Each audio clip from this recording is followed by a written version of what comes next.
Alors, salut mes braves.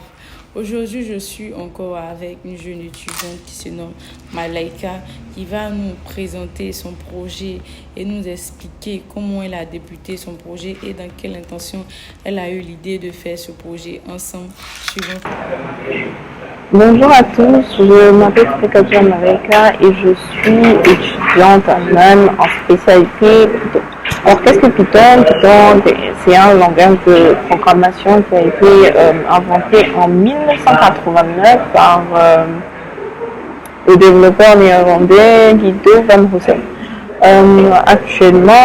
Présentement, on a deux versions de Python, Python 2 et Python 3, qui présentent quelques différences. Pas d'énormes différences, mais quand même quelques différences. Et Python est vraiment, je dirais, un langage très reconnu, très utilisé dans le monde. Il est un peu, pour moi, je dirais, un langage passe-partout, parce qu'il est utilisé dans plusieurs domaines, dans vraiment beaucoup de domaines, tels que l'intelligence artificielle, la data science, le web programming, le programming en général et tout ça. Alors aujourd'hui, je suis là pour vous parler spécifiquement de mon projet de mars, du mois de mars. Alors ce projet consiste à créer une application web qui permette à une entreprise de gérer ses employés. Alors l'application est utilisée par deux types d'utilisateurs, le super administrateur et les administrateurs.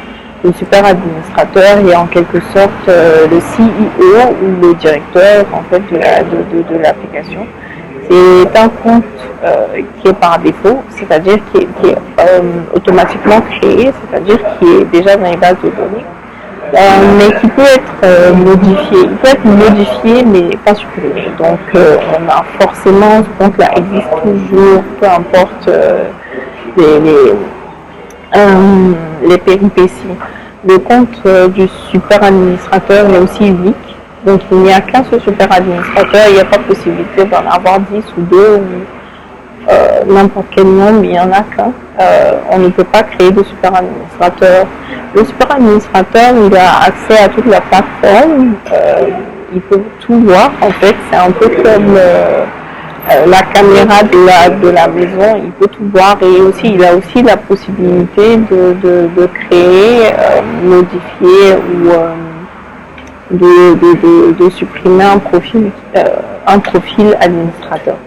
Alors le super administrateur peut gérer tout ce qui est profil administrateur, mais par contre il ne peut pas avoir accès à il ne peut pas modifier en fait les informations ou les tâches qui ont été assignées aux différents employés. Les administrateurs, eux, ont pour but principal la gestion avec les employés en général. Donc c'est eux qui vont créer le profil employé déjà et ajouter cet employé-là à la liste d'employés. Ils ont aussi la charge d'ajouter des tâches à chacun des employés, donc c'est-à-dire que l'administrateur est celui qui peut ajouter, modifier ou supprimer une des tâches qui a été assignée à un employé précis. Oui, l'administrateur est aussi celui qui est en charge des paiements. C'est-à-dire qu'à la fin de la journée, il est celui qui va effectuer un bilan journalier des tâches qui ont été accomplies par l'employé et ensuite en fonction du nombre de tâches, initier le paiement. Voilà. Donc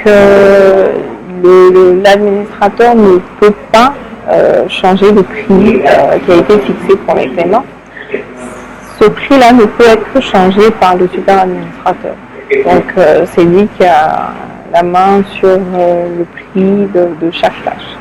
Le prix de chaque tâche est prédéfini, donc il n'y a pas de tâche qui ait un prix exceptionnel ou quoi que ce soit. les tâches, chacune des tâches a le même prix unitaire et le paiement s'effectue en fonction du nombre de tâches qui a été effectué par l'employeur. Merci Miss Malaika pour la présentation de votre projet. Je voulais juste ajouter que Miss Malaika a décidé de créer une application web qui permettra à une entreprise de pouvoir gérer les travailleurs. Et dans cette plateforme-là, il y a un super admin et un admin, c'est-à-dire c'est le super admin qui a le droit de pouvoir ajouter des admins. Les admins ajoutent les travailleurs, leur confient des tâches et les rémunèrent. Comme tout attente, nous allons voir le code de Miss Malaika et elle va nous expliquer quel langage de programmation elle a utilisé pour coder, pour terminer son projet. Ensemble, suivons tous. Petit tour du code. Donc là, on est dans le code HTML du tableau de bord, de dashboard. On a, comme tout code HTML, on a d'abord la tête, head, et le corps en fait, qui est le body. La tête, c'est un peu l'endroit où on dépose tous les liens, toutes les métadonnées qui peuvent être utilisées dans le design ou dans l'application des données. Ok. Et le body, en fait, c'est la page en elle-même. C'est la partie en fait que l'utilisateur voit. Moi, j'aime bien utiliser les divisions comme celle-là. C'est parce que ça me permet de mieux agencer mes idées et d'être plus organisée concernant le design. Ici, on a l'élément HTML représentant le sidebar, c'est-à-dire la navigation qui se trouve de côté. J'ai utilisé la balise nav parce que en gros c'est la balise qu'on utilise pour designer les navigations et tout ça et tout ça. On a aussi utilisé les icônes de Iconify, qui est une grande parce qu'en fait on a une grande librairie en fait d'icônes sur Iconify. C'est très varié et, en général on trouve toujours ce dont on a besoin sur cette librairie. Donc là on a un peu le code en général. Voilà.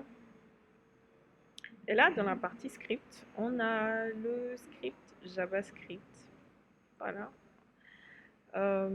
qui est assimilé en fait à la page.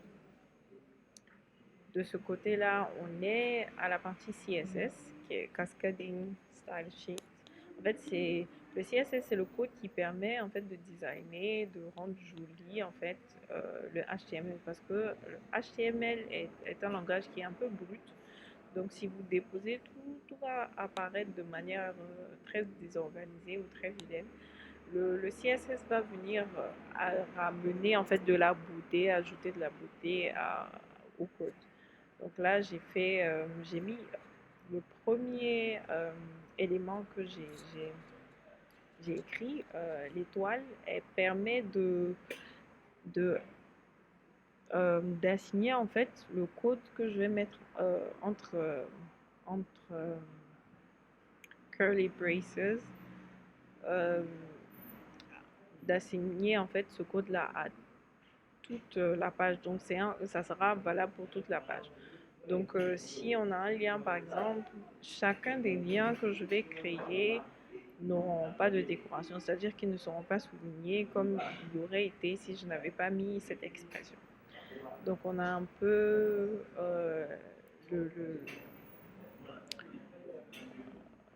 le code CSS.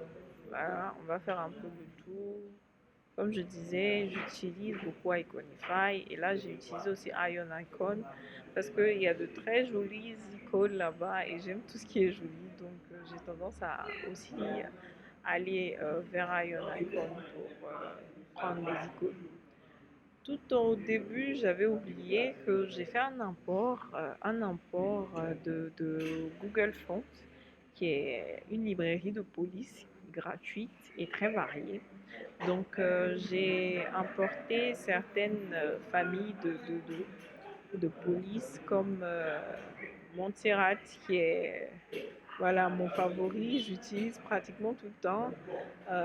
Manro, Moolish, Poppins, qui vont nous aider à rendre un peu la police un peu plus agréable à regarder. Donc là, on arrive à peu près à la fin du code. Merci de nous avoir écoutés.